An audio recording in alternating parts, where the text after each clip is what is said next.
नमस्कार, श्रेया कॉर्नरमध्ये तुमच्या सर्वांचे स्वागत। आज आपण बनवणार आहोत एकदम कुरकुरीत, मसालेदार आणि तोंडाला पाणी सुटेल असा हलवा फिश फ्राय। बाहेरून सोनेरी आतून मऊ असा हा मासा तुमच्या जेवणाची शान वाढवेल। कमी वेळात तयार होणारी ही रेसिपी तुम्ही जेवणासोबत तसेच स्टार्टर म्हणून देखील खाऊ शकता। दोन्हींसाठी एकदम परफेक्ट अशी आहे। जर तुम्हाला हॉटेलसारखी चव घरच्या घरी हवी असेल तर ही रेसिपी शेवटपर्यंत नक्की पहा। मासे कुरकुरीत होण्यासाठी काय वापरावे हे या रेसिपीमध्ये सांगितलेले आहे। चला तर मग रेसिपीला आपण सुरुवात करूया।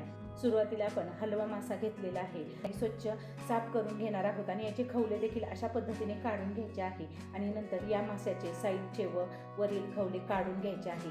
मासा घेताना आपण एकदम फ्रेश घेतलेला आहे। मार्केटमधून मासा घेताना त्यांच्याकडूनच अशा प्रकारे हा पूर्णपणे खवले काढून साफ करून घ्यायचा आहे। साफ केल्यानंतर मध्यम आकारामध्ये याचे तुकडे कट करून घ्यायचे आहे।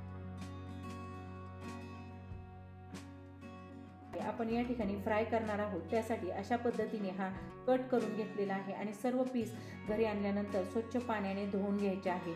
यातील सर्व पाणी आपण या ठिकाणी निथळून घेणार आहोत आणि पाणी निथळेपर्यंत आपण अद्रक लसूणची पेस्ट मिक्सरला तयार करून घ्यायची आहे। मिक्सरचे भांडे घेतलेले आहे आणि त्यामध्ये आपण 15 ते 20 लसणाच्या पाकळ्या घातलेल्या आहेत। 2 इंच अद्रक घातलेले आहे आणि थोडेसे पाणी घालून हे आपण मिक्सरला याची बारीक अशी पेस्ट तयार करून घेणार आहोत। हे पहा, या ठिकाणी मिक्सरला एकदम बारीक अशी याची पेस्ट तयार करून घेतलेली आहे आणि ही आपण सर्व माशांच्या तुकड्यांवरती अशा प्रकारे लावून घ्यायची आहे। त्यानंतर याच्यावरती आपण कोकम आगळ 2 चमचे घालून घेणार आहोत। कोकम आगळ नसेल तर तुम्ही लिंबाचा रस घालू शकता, म्हणजे माशांना वास येत नाही आणि टेस्ट देखील छान अशी लागते। त्यासाठी आपण लिंबाचा रस किंवा कोकमचे आगळ लावून आणि अद्रक लसूणची पेस्ट अशा प्रकारे चोळून घ्यायची आहे। सर्व माशांना अशाच पद्धतीने ही चोळून घेतलेली आहे। प्रत्येक माशाच्या पीसला अशा पद्धतीने ही लागली पाहिजे, म्हणजे मासे व्यवस्थित असे मॅरिनेट होतात। हे आपण साईडला ठेवणार आहोत। माशांना लावण्यासाठी एक मसाला तयार करणार आहोत। त्यासाठी आपण कोकणी मसाला किंवा लाल तिखट 2 चमचे घ्यायचे आहे। या ठिकाणी मी कोकणी मसाला वापरलेला आहे, तुम्ही या ठिकाणी लाल तिखट देखील वापरू शकता। आणि त्यानंतर त्यामध्ये आपण पाव चमचा हळद घालून घेणार आहोत। या ठिकाणी आपण सुरुवातीला हा मसाला तयार करून नंतरच तो माशांना चोळून घ्यायचा आहे। यामध्ये आपण चवीनुसार मीठ घालून घेणार आहोत। पाव चमचाच मीठ वापरलेले आहे, कारण आपण माशावरील कोटिंगमध्ये देखील मीठ वापरणार आहोत। त्यासाठी मीठ वापरताना बेतानेच वापरायचे आहे आणि हे चांगले आपण मिक्स करून घेणार आहोत। मिक्स केल्यानंतर यामध्ये आपण लागेल तसे थोडे थोडे पाणी घालायचे आहे आणि हे मिक्स करून घ्यायचे आहे। हा मसाला आपण पातळ न करता घट्ट करून घ्यायचा आहे, म्हणून आपण यामध्ये लागेल तसेच पाणी घालत आहोत। जर पाणी एकदम घातले तर मसाला एकदम पातळ होतो आणि माशाच्या पीसला व्यवस्थित लागला जात नाही। त्यासाठी या ठिकाणी आपण अशा प्रकारे घट्ट असा मसाला तयार केलेला आहे। पीसच्या दोन्ही बाजूला अशा प्रकारे लावून घ्यायचा आहे। मसाला घट्ट असल्यामुळे माशांना चिटकून राहतो आणि हे मॅरिनेट केल्यानंतर सर्व मसाल्यांचा फ्लेवर माशांमध्ये उतरला जातो। त्यासाठी तुम्ही सुरुवातीला अशा पद्धतीने हा मसाला लावून घ्यायचा।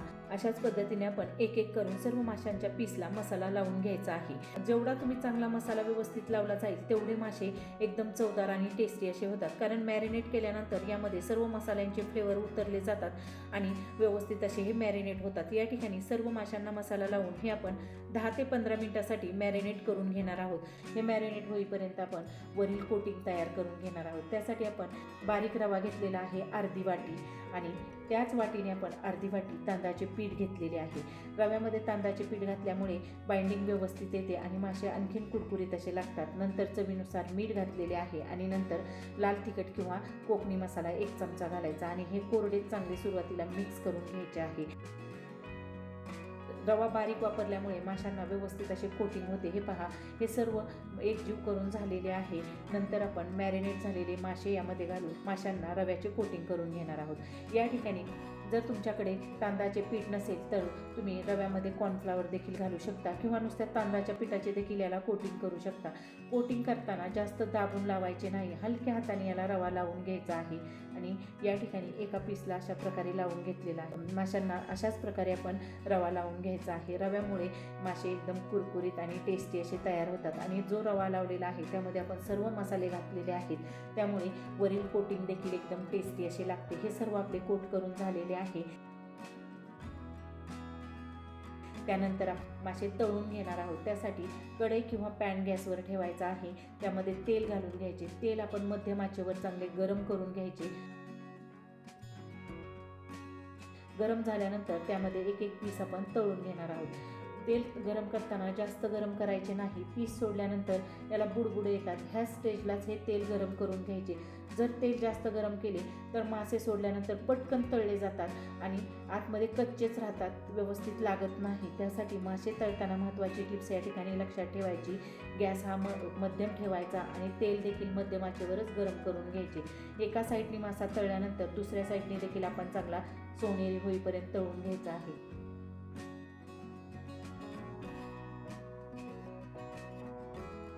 दुसरी महत्त्वाची टिप्स म्हणजे मासे तेलात सोडल्यानंतर तुम्ही हे लगेच पलटून घ्यायचे नाही. नाहीतर लगेच उलटले तर ह्याचा रवा निघाला जातो आणि व्यवस्थित असे तळले जात नाही. एका साईडने पूर्ण तळून घ्यायचे आणि नंतरच दुसऱ्या साईडने देखील हे उलटून तळून घ्यायचे आहे. मासा या ठिकाणी मस्त असा सोनेरी झालेला आहे आणि तळून तयार झालेला आहे. टिश्यू पेपर घेतलेला आहे आणि टिश्यू पेपरवर हा काढून घेणार आहोत. टिश्यू पेपरवर काढल्यामुळे यातील जास्तीचे तेल निघाले जाते आणि मासा तेलकट होत नाही.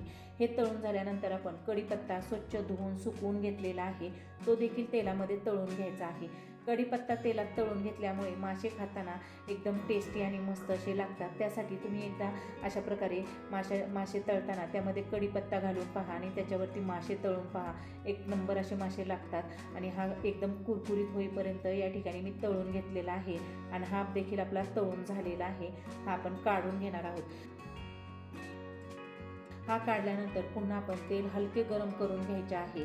तेल गरम करून नंतरच यामध्ये दुसऱ्या बॅचचे मासे सोडून घ्यायचे आहेत.